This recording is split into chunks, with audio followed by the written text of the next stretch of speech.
যখন নিয়ন্ত্রিত বাইরে কিছু হবে তখন তাই কি বলবো, অনিয়ন্ত্রিত শিক্ষা।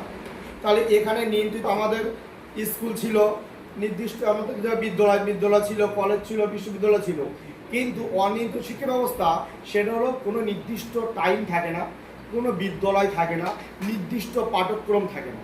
তাহলে আমার যেখানে সেখানে হতে পারে, আমি চলে যাচ্ছি, আমার দেখা যাচ্ছে কোনো চায়ের দোকানে কি কোনো একটা শপিং মলে, সেখান থেকে তো শিক্ষা নিতে পারি, কিন্তু সেই শিক্ষা ব্যবস্থা কী শিক্ষা ব্যবস্থা, সেটা অনিয়ন্ত্রিত শিক্ষা ব্যবস্থা।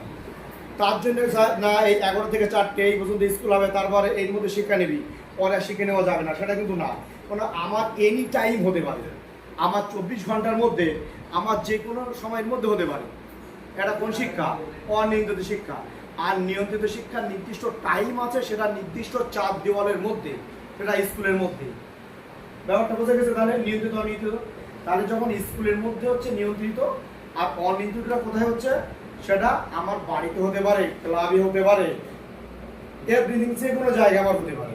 তাহলে আমাকে এই যে নিয়ন্ত্রিত অনিয়ন্ত্রিত ব্যাপারটা তাহলে বুঝলাম। তাহলে পরীক্ষা যদি পরে নির্দিষ্ট পাঠ্যক্রম থাকে কোন শিক্ষা ব্যবস্থায়,